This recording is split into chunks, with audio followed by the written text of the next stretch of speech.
First of all, I just want to say that I was so honored when you asked me to moderate this book talk, especially here at the 92nd Street Y, which holds a very special place in my heart. You want to turn that off? I also have to say that, as you know, I was a little torn at first because I've been so private in my own journey. And I realized that you and I are both on unexpected journeys with many parallels. I want to address the elephant, or should I say the elephants in the room. Oh no, what are they?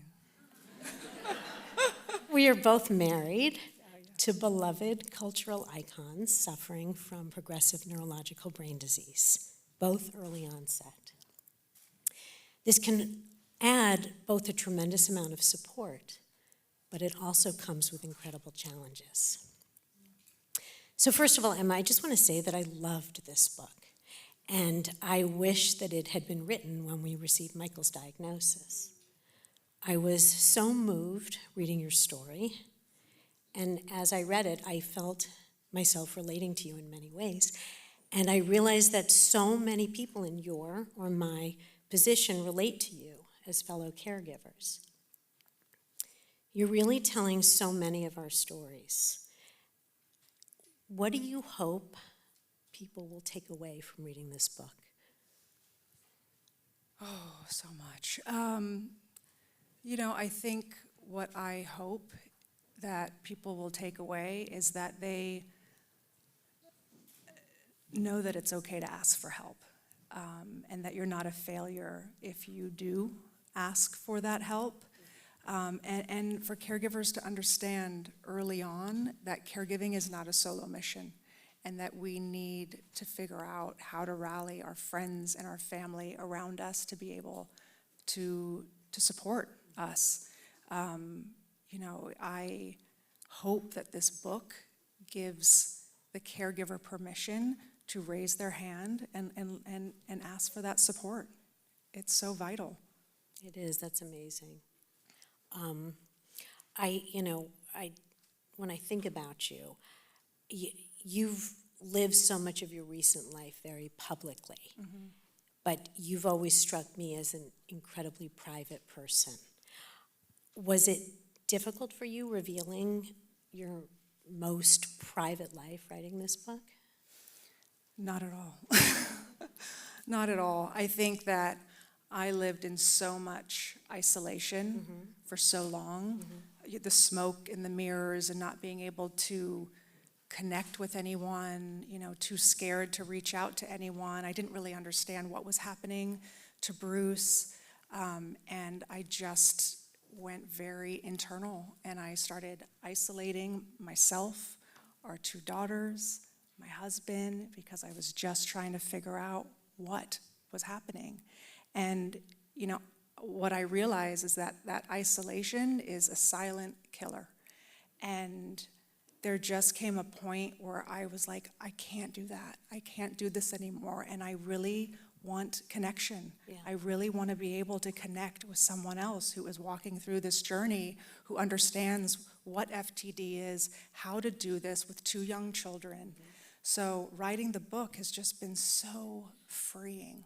It's cathartic. Oh, it's so cathartic. It's so healing. It really has been just like a beautiful medicine for me. Wow.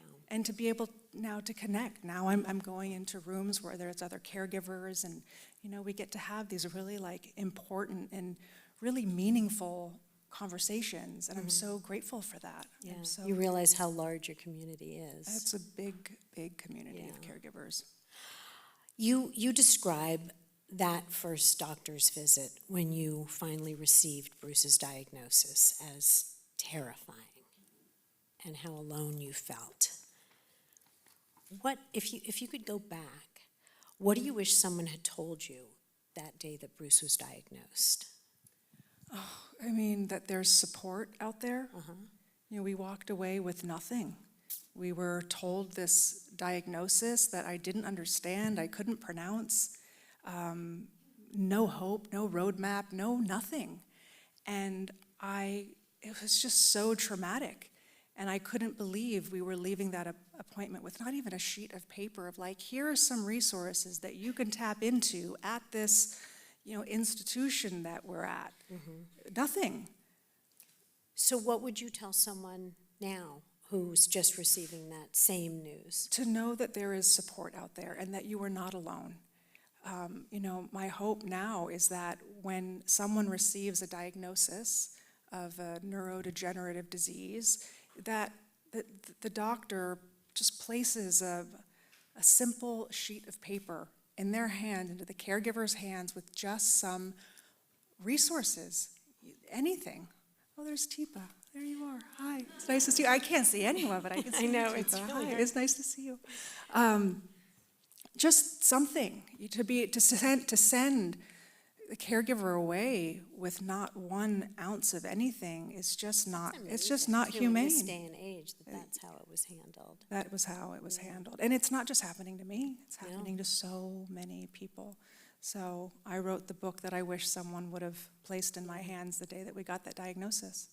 So in your book, you write about, and you've talked about this a little bit, the importance of community. Yeah.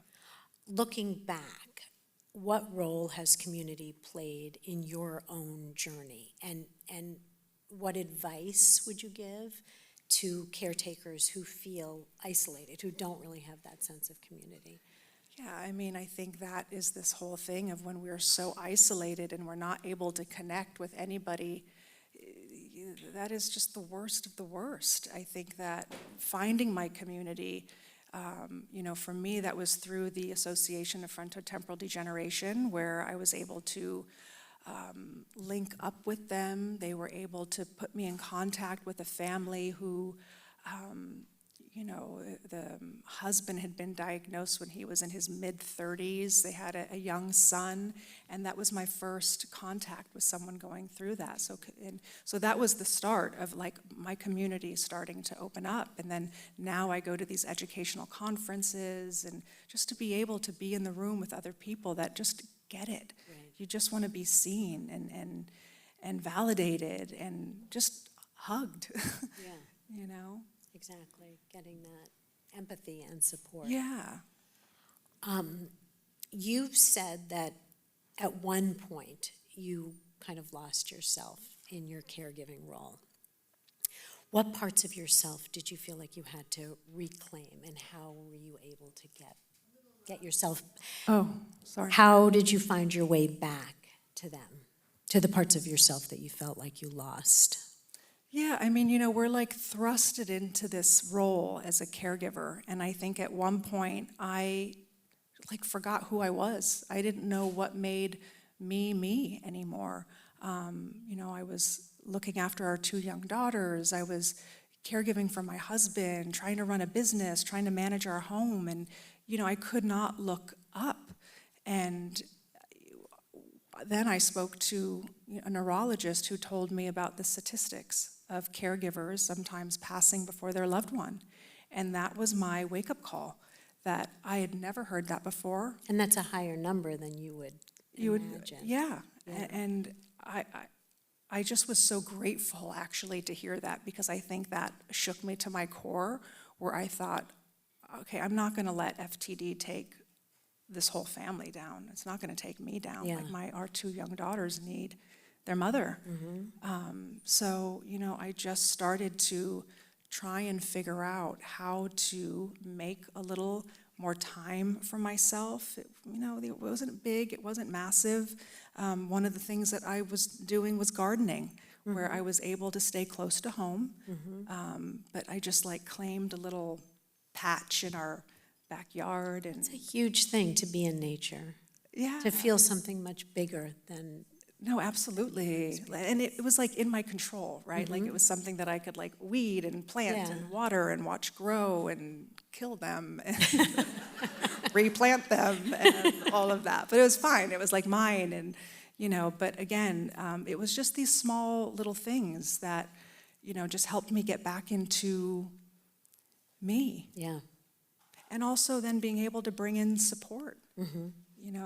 That was a big game changer for me as well. Another thing, you use the mantra, stay here, don't go there, when fear takes over. I love that. I personally, I related to that. I am always jumping ahead to the what if this happens, what if that happens. That's like my go-to. Yeah, me too. Can you share how that helps you and whether you've, like I'd love to hear any other mantras you've developed. So I had learned this mantra, stay here, don't go there, by my therapist, Kathleen, and she's one of the experts in my book because she knows me so well. She knows that I do the same thing. I have very dark thoughts and, well, what if this happens, and catastrophizing, and and she just would tell me, you know what, stay here, don't go there. And when I say that to myself, it just brings me right back into my body. I start to feel my feet beneath me. It's just something that really grounds me.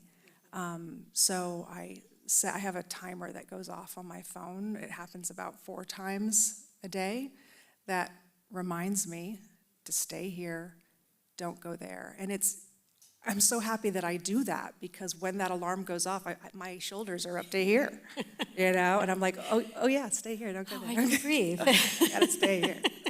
So, yeah. And I think the other mantra that I use, is really about that I am healthy. I try to tell myself that a lot, because sometimes I get worried that, like, what if I get sick? What if I become ill? Sometimes I'll walk into a room and I'm like, why am I in this room? Oh my God, I have young onset Alzheimer's. Like I start like going down this path of like really thinking like something is wrong. So I just try to also just remind myself that no, I'm good, I'm healthy, I'm caring for myself, I'm looking after myself so that I can care for our 2 young children and sustain this journey with my husband. You've been very open about the range of emotions that you felt, even ones you were hesitant to share. Which emotions surprised you the most, and how have you learned how to process them? Yeah, I think for me it was the anger and the resentment. I think that people just think that you're sad and you're grieving, and that is just your only emotion, and that's what I thought my only emotion should be. But in actuality, there was a lot of really different, surprising emotions that came up, and the anger and the resentment was one, and I felt so guilty about that. Like, I can't believe that I'm having these thoughts. But when I spoke to my therapist, Kathleen, she's fabulous. We love Kathleen. She had another person that she was speaking to, and her husband had young onset Alzheimer's.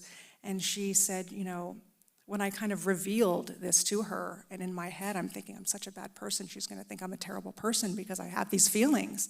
And she says, Emma, this is so normal, and this is what this other woman is dealing with as well. And just to hear that, you just think like, oh my God, like, thank God. Again, the community comes in. The community comes in, and it's so important to like talk about these feelings. Yeah. I think that as caregivers, we want to keep them in because we feel like we're such a terrible person for like having these thoughts. But what I've realized is that it's important to, again, go back to this idea of community, like finding people that you can speak to, that's not going to judge you for having these thoughts and feelings.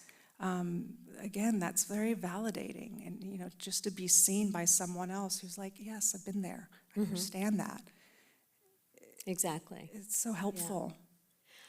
You write about ambiguous loss, and I think that's a concept that a lot of people don't know about. I've actually also heard it referred to as ambiguous grief. And it's a very painful, ongoing stage of loss or grief, and one that's incredibly challenging to live with. We've all been taught the stages of grief, but this kind of grief goes on and on and on. So I'm just curious, what does ambiguous loss mean to you, and how has it shaped your journey?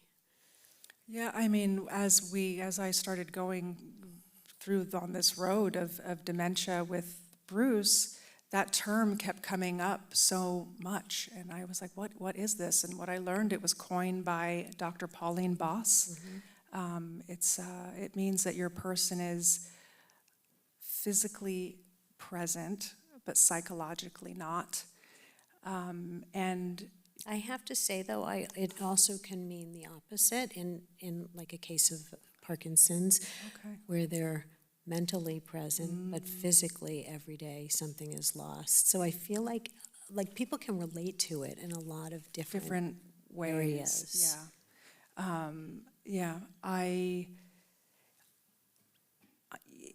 So it's also like this ongoing grieving Right. process that I'm going through, and I haven't really fully processed the grief of that ambiguous loss. Right. But I've kind of learned to just be in the acceptance of what is, and not fight, because I was always just fighting my feelings and fighting what was in front of me.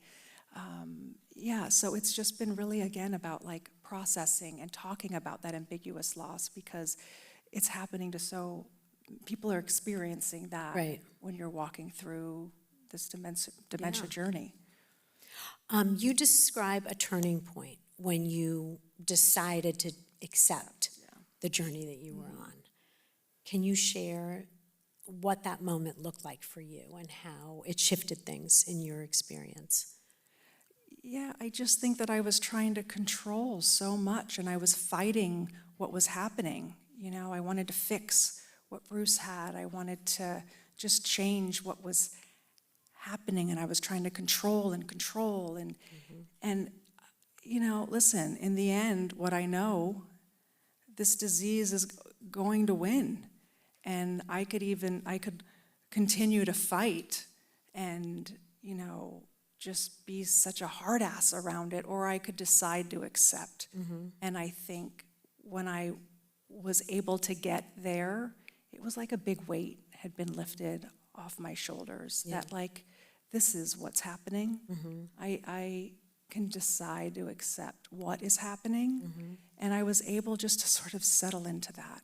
And I think that's where sort of life started to open up a little bit more for me, where like I felt like I like softened. I wasn't so tight and tense all the time. I was able just to be like, this is what is happening.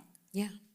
And probably enjoy other areas of your life where you can get away from it and just sort of breathe. And just have other moments. Yeah, and we have 2 young children as well, so who need me to, not just be in this tense state of where I was, who I was. I needed to be able to move away from that. They want fun, Mommy. They do want fun, Mom, and mom can be fun.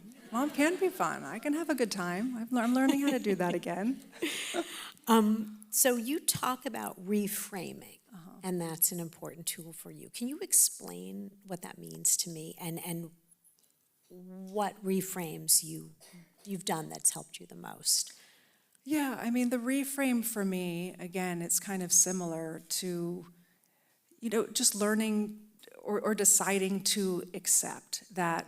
For me, the reframe was that, I was constantly in this really dark place of sadness and grief, which is always just like with me.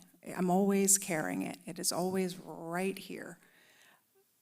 But also, I can find joy and cracks of light along the way. So it's kind of like this and both thinking, that I can be grieving my husband and our life, and I can also find joy on this journey. And I have to say that there is so much joy on this journey. I think that when there's this idea and this stigma that when you get a diagnosis of dementia, which is a terrible diagnosis, that life is over and it's done.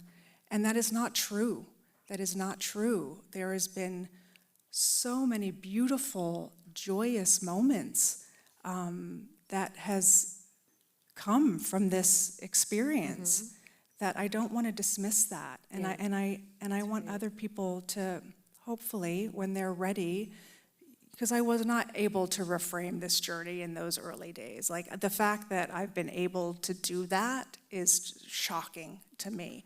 But I have, and it's taken time to be able to have this sort of remarkable reframe of like having the grief and also having joy and light. That's great. And fun and laughter. Yeah. You know, there is a lot of that. There is still a lot of that. Yeah. When you look back at the early days, you've said that you were very hard on yourself. And I found personally that until I can find compassion for myself, it's very hard to accept it from others. How have you learned to look at how you're navigating this journey with compassion instead of judgment for yourself? Oh my goodness. I mean, as caregivers, we're so hard on ourselves, right? We're judging ourselves, we're criticizing ourselves all the time. What was your question? It's just to you know, you talk like we talk about getting compassion from others and empathy from others, but sometimes I think we just need to look inside and say, I have compassion for myself, and just how important that is. And this is an impossible situation. You know, and I think that as caregivers, I think that we are doing the best that we can given the circumstances. And I try and keep that in the forefront of my mind, that I'm not the perfect caregiver, I'm not the perfect mother, but I am doing my best in an impossible situation. And I give myself so much more grace and compassion than I did in those early years of, you know, navigating this. I've learned so much. You know, I know when the next shoe drops that I'm going to be prepared. I know what I'll need to do to support Bruce and our family. You know, I'm really proud of what I've been able to do and learn and how to show up. So, you know, that's what I hope for other caregivers too, that they just like recognize what they are doing, how they are doing it, how they're showing up for the people that they love. It is remarkable. that's great. We were talking, and I know you've spoken about this, but the idea of judgment, other people's judgment of the way that we're doing this.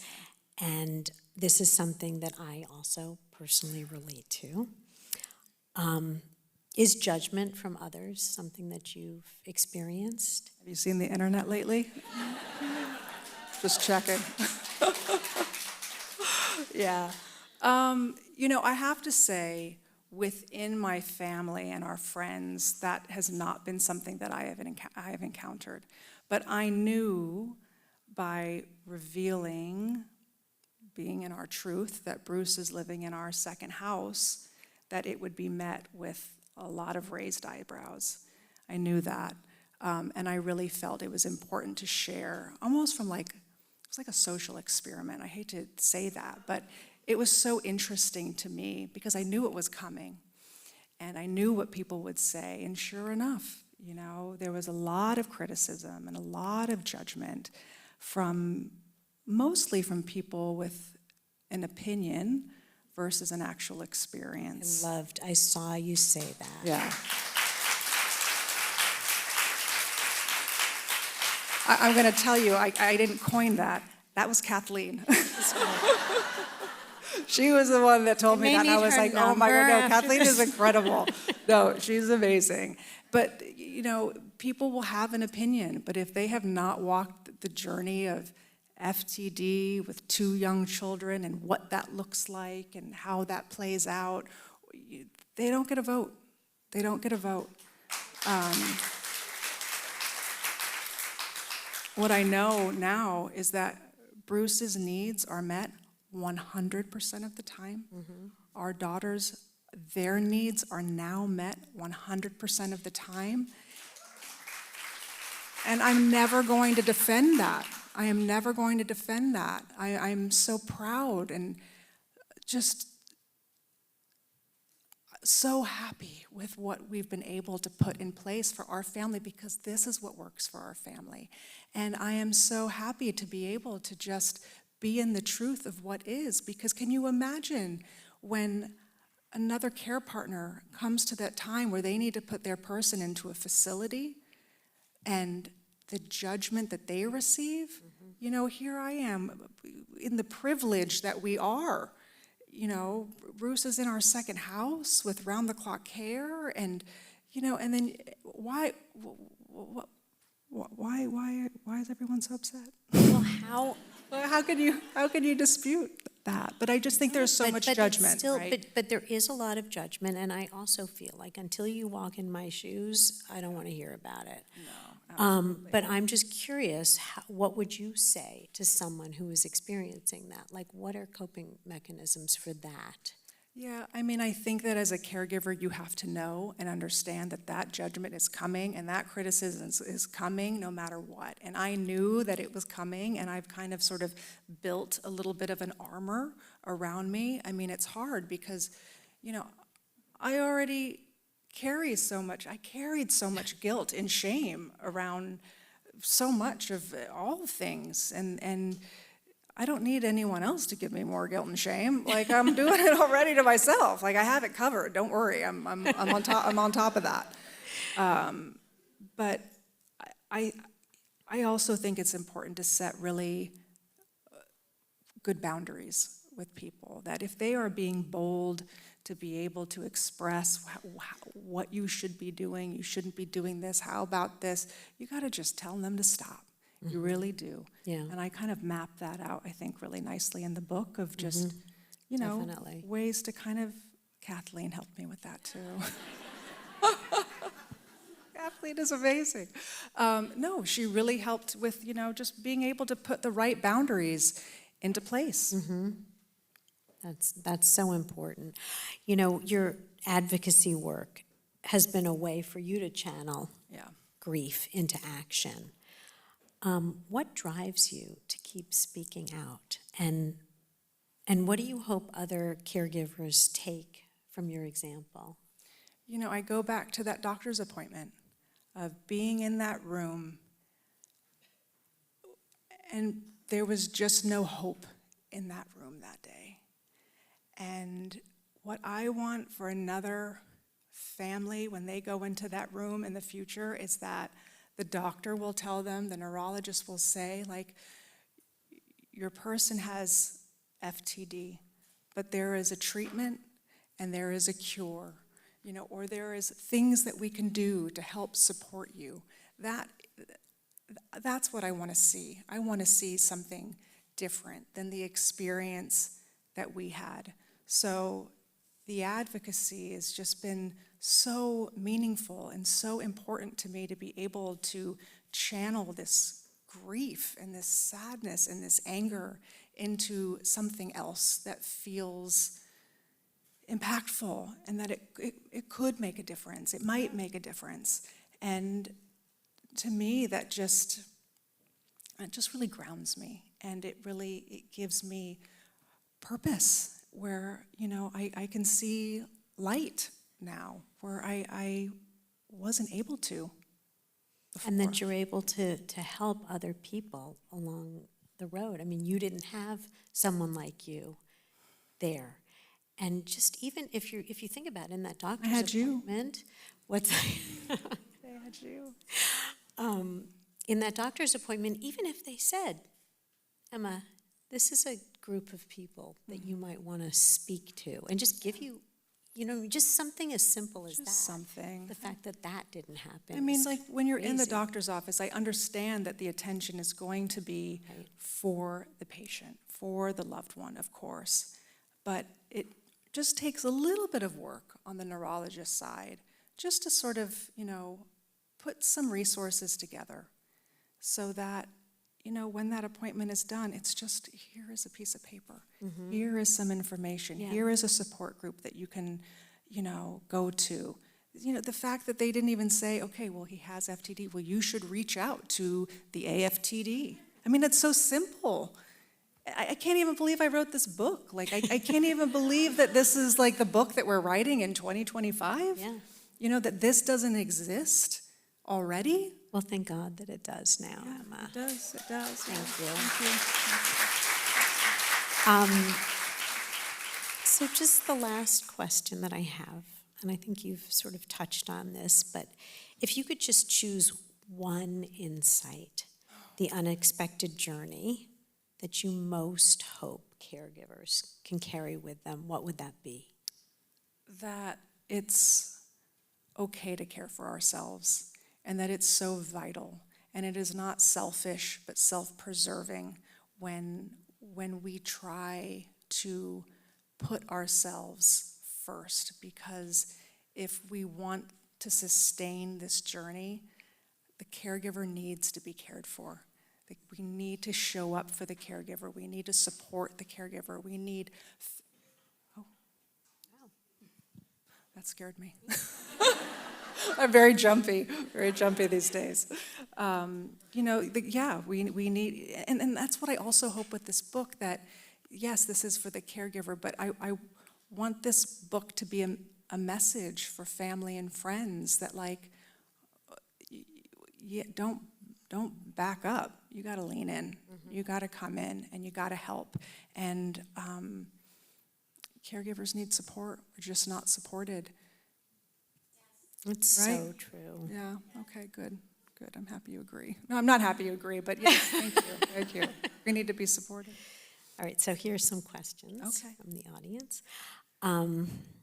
How do you stop thinking about your loved one's care 24/7? Someone said it consumes me. It consumes me too. It consumes me too. Give it 20 years, it's not going to consume quite as much. Yeah, I mean, I am so fortunate. I mean, listen, I obviously wouldn't be able to be here tonight if I didn't know that my husband was being cared for. We are so fortunate to have that care in place, but in those early days, yeah, I mean, how can you not be consumed with it? There's medications, there's doctor's appointments, there's so many things that you need to be on top of. It's really hard to kind of take a step back. But the hope is that in time, that you can find your footing, and that you feel a little bit more comfortable and confident with the care that you're providing, or that someone else might be providing, or family or friends, how they're stepping in. This isn't about perfection as well. I think caregiving It's doing the best you can do. It's just doing, we were just talking about that. Yeah. You just reminded me that, like, we can't always be perfect. It's just, dementia is messy. It is messy. How are you moving through creating space and dialogue with your daughters?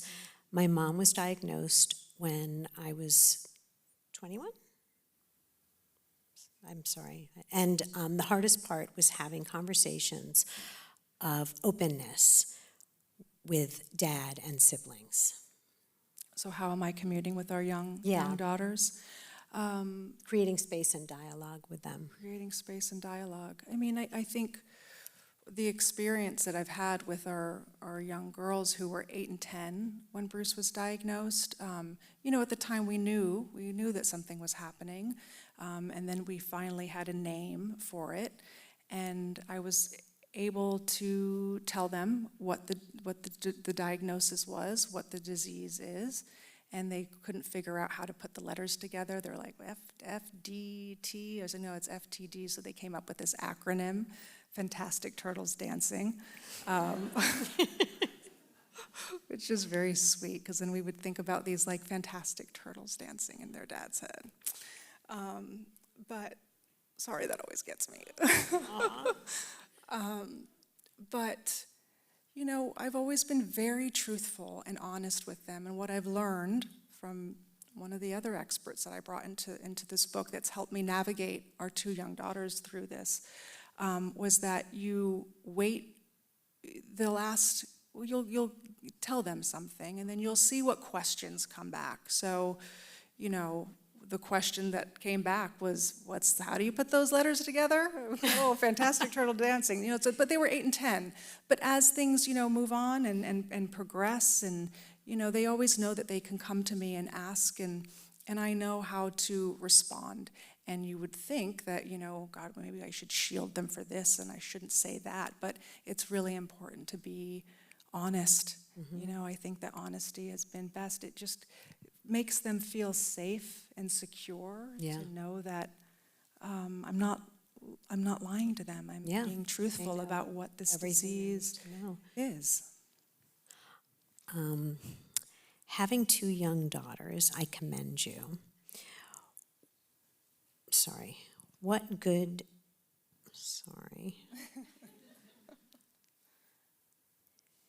What do you do with him as far as activities go? I'm sorry. With who?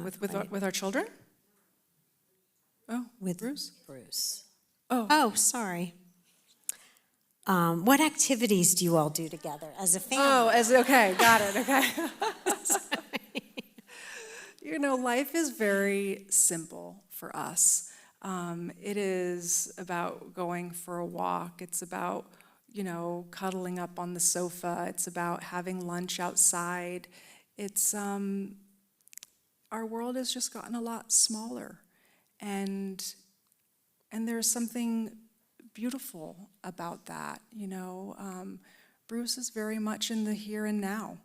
And when I am sitting with him, holding his hand, we were talking about the what if thinking, and Bruce isn't thinking about what happened yesterday. He's not thinking about what's happening tomorrow. And I can just be with him in those moments, which it just really grounds me.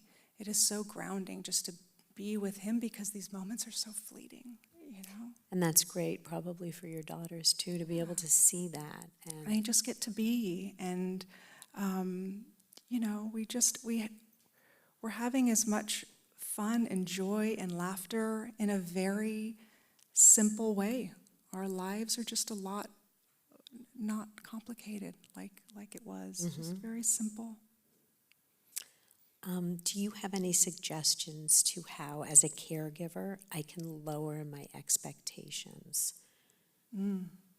Lower the expectations of their person, or of the care of asking for help? I wonder what that is.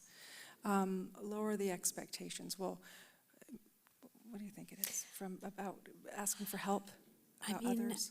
I wonder if it's staying optimistic, maybe, ways of does anyone want to say who wrote this? No? Lowering the expectations. When I think about that, I think about Bruce and where he is in his disease right now, and I don't have any expectations. I don't expect more than I need, because I think I'm in the acceptance now. Exactly. I think it's about getting to that, and maybe this person just isn't there yet. Right. It's a process. It right? is. I think there's parts of this book where you're either going to be like, I understand this, and I can process this, and I can probably start to try it. But like the reframe chapter, you might not be there yet, and you don't need to read that. I think it takes time. Yeah. You have to give yourself time to sort of work through care and your new life that is so different now. And I think you touched on it by saying, really just staying in the moment and not having those what if dread fears, and not having, expectations, because this is where you are today. And acceptance is key, exactly, right? I think it just comes back to being able to just accept and stop fighting it and controlling it, because it just doesn't work. Unfortunately, it just doesn't. I tried it. It didn't work. It didn't work. So last question. As a care partner, what are the pillars you are using as protocols, like sleep, diet, exercise, speech cognition, and how did you sell the healthy way of life to your partner, a healthy way to your partner? I mean, I think in the early years when, we realized there was something going on, what I was introduced to was the term brain health, which was something that I had never heard before, and realized that through these pillars of brain health, which were sleep, nutrition, connection, supplementation, mindfulness, that that was something that would be helpful and beneficial. What was the question? Sorry. It's been a long day. I know. I woke up at 4. I'm like, what am I saying? Well, I think you touched on them, the protocols and how important you find sleep and diet and exercise, and that you tried to introduce that into your life with Bruce as a way of... And also now for myself, right? Yeah. Because, caregivers are at a much higher rate of their own cognitive decline. And I think that the question should be directed to the caregivers in this room. I think that it's really important for us to be caring for our own brain health and for our own health, so that we can continue to show up for our person to be able to make clear-headed decisions, because we are making decisions constantly on their behalf. And now I always think about my brain first and the rest follows. So I practice the pillars of brain health. I talk about it actually in the book. Yeah. Was that helpful? Okay.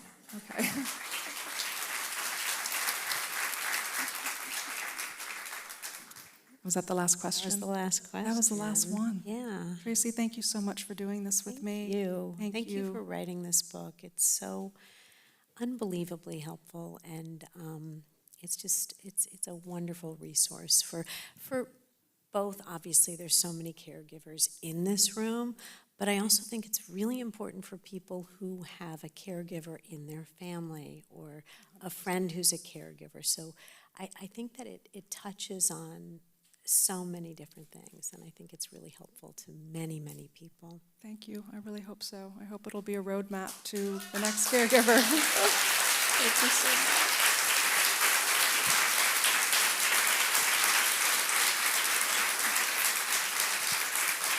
Thank you, everyone, for being here tonight. Yes.